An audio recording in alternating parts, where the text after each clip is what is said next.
Okay, are we sorted? Fabulous. Well, it was just another day when I was out there in Kids Life Ministry in Thailand, and we were just working on the site, doing a bit of tidying up. The lads were all on the farm with Pastor Jay, and Pastor Jay gets a phone call. There'd been an accident up in one of the Burmese refugee camps that we used to go, that we still go into. And a lady had been crushed by a tree that had fallen on her. And I won't go into too much because there's little ears about, but it was very messy. And she was at the point immediately where there was no way that she could have afforded to pay for treatment if there was anything that could be done. But she was past the point of hope. And her last request was that a Christian prayed for her. She had found Jesus shortly before she'd come over the border, and nobody else in her whole camp was a believer. And the leaders of the camp knew that we were Christians, knew that we went up, so they called us and asked if we would just come and pray for her as she passed away.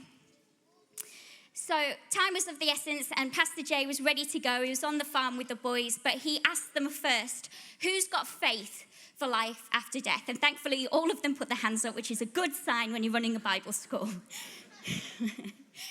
And then he said, well, who's got faith to pray for the impossible, to pray for life in a certain death situation? And some of them put their hands up. And so those boys got into the truck with Pastor Jay and drove up to the orange groves where they prayed.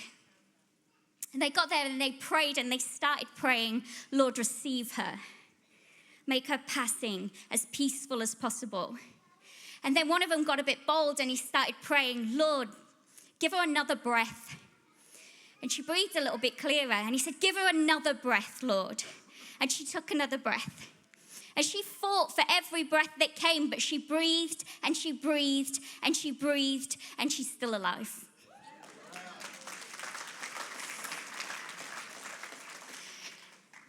Miracles like this are beautiful, aren't they? And don't they inspire a faith in us? But here in this passage that we've seen so beautifully acted out for us today, we meet three characters. We've got Lazarus, Mary, and Martha, who clearly love and are loved by Jesus. They're living in a place called Bethany, which is a little place outside of Jerusalem, and it's a place in Hebrew that means house of the poor. So when Lazarus was sick, and there were probably very few options for him, he, very much like this lady in Burma, from Burma, had very few options available to him. And so they turned to Jesus. Mary and Martha, they knew Jesus, and they knew at this point, when they were beyond all hope, that Jesus was ready for them, that he could make a difference. So when Lazarus is sick, he's near the end of life, Mary and Martha don't give up. They don't start saying goodbye. They send for Jesus in verse 3. They understood enough about Jesus to know that he was the Lord of life and could make a difference in the life of their brother. So even after Jesus delays and Lazarus passes away, we see the sisters hold on to their faith in Jesus and his power over life. Joe's going to read for us from John 11, verse 17 to 32. On his arrival, Jesus found that Lazarus had already been in the tomb for 4 days. Now Bethany was less than 2 miles from Jerusalem, and many Jews had come to Martha and Mary to comfort them in their loss of their brother. When Martha heard that Jesus was coming, she went out to meet him, but Mary stayed at home. Lord, Martha said to Jesus, if you had been here, my brother would not have died. But I know that even now God will give you whatever you ask. Jesus said to her, your brother will rise again. Martha answered, I know he will rise again in the resurrection at the last day. Jesus said to her, I am the resurrection and the life. The one who believes in me will live, even though they die. And whoever lives by believing in me will never die. Do you believe this? Yes, Lord, she replied. I believe that you are the Messiah, the Son of God, who is to come into the world. After she had said this, she went back and called her sister Mary aside. The teacher is here, she said, and is asking for you. When Mary heard this, she got up quickly and went to him. Now Jesus had not yet entered the village, but was still at the place where Martha had met him. When the Jews who had been with Mary in the house, comforting her, noticed how quickly she got up and went out. They followed her, supposing she was going to the tomb to mourn there. When Mary reached the place where Jesus was and saw him, she fell at his feet and said, "Lord, if you had been here, my brother would not have died." Thank you. In verse 21, we see Martha making a bold statement of belief, don't we? If you'd been here, my brother would not have died. It's something that Mary also said, as we heard Joe read there. So it's probably something that was the subject of many discussions in hope before he passed away, while there was still hope that he could be healed, and afterwards in grief while they mourned their brother. Jesus and Martha start talking about an eventual resurrection, something that will happen in the future, and she's in faith for it. It's a reunion beyond this physical life. John 3:16 tells us that for God so loved the world, he gave his only son, and whoever believes in him shall not die, but have eternal life. Here, later in John 11, Martha shows that she understands the concept of that teaching, that there is life after death, and it gives us some hope, and it gives us some comfort in that situation. Because for the believer, death is not the end of life, is it? We have a comfort, we have a peace with knowing that there is more than the physical life that we know now. The well-known evangelist Billy Graham said, "Someday you will hear or you will read that Billy Graham is dead. Don't you believe it? I shall be more alive than I am now. I will just have changed my address." There's a peace and a certainty that knowing that death is not the end of the story. And as believers, we can have comfort even in our times of grief. There's a certainty to the peace and the hope that we have.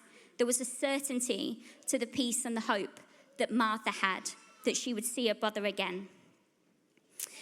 In verse 24, Martha says, "I know he will rise again in the resurrection at the last day." And that's true.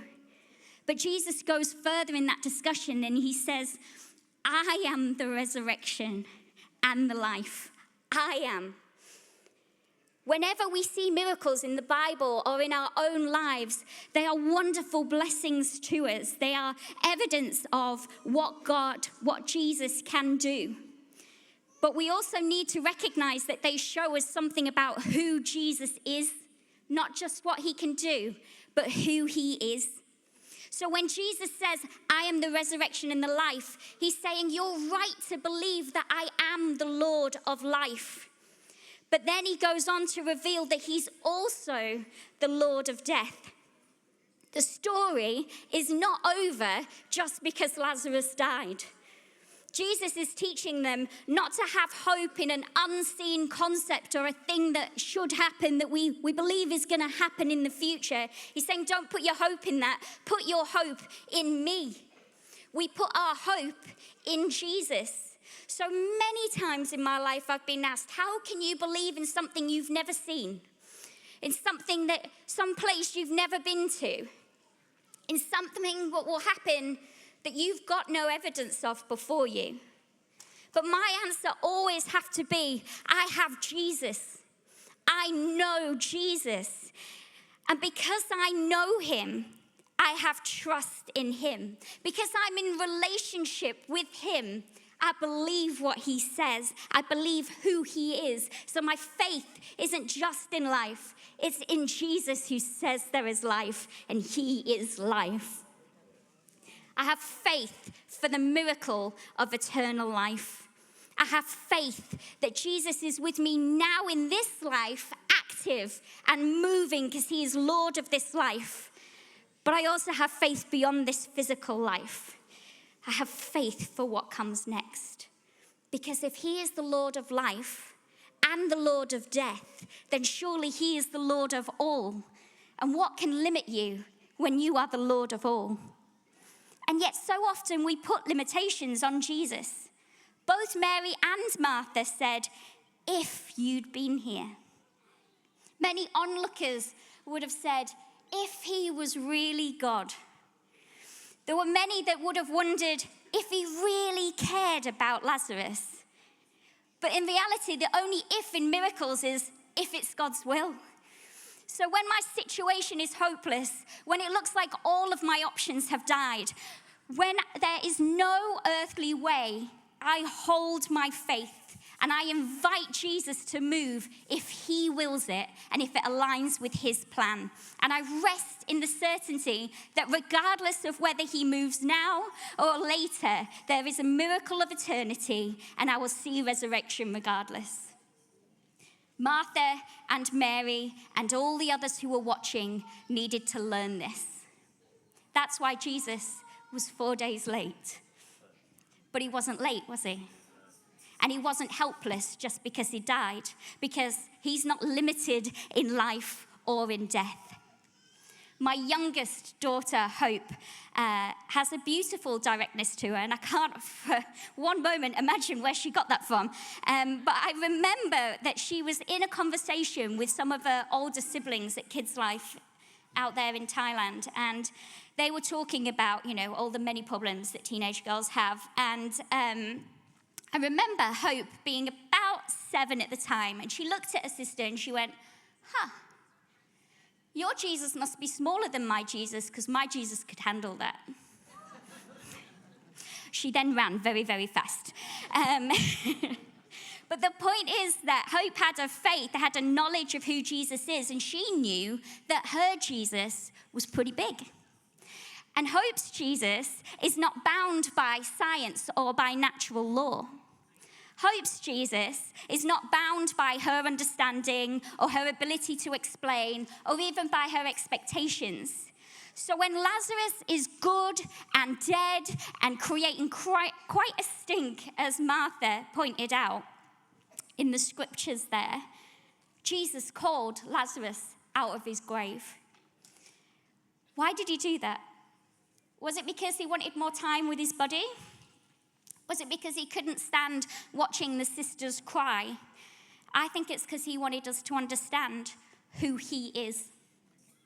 That the miracle of eternity is hope in Jesus now as well as in our future, in this life and in the next. And if we can have faith in this truth, then surely we can have faith in all situations, can't we? Faith is believing that God is God, that he can and he will do what he said he would do, and then living like that's true. Where in your life do you need that faith right now? Maybe you're walking through a grief journey right now, or maybe there's a situation in your life that feels like it's dead or it's dying. Maybe there's a situation where you are watching the clock and desperately hoping that Jesus turns up in time. What is Jesus inviting you to believe today about who he is? If you would like prayer to hold that kind of faith in whatever situation that you're walking through right now, then we would like to pray with you today. Or if you are right at the beginning of that faith journey and you're ready to enter into a relationship with a Jesus that is Lord over life and death and is offering you the miracle of eternity,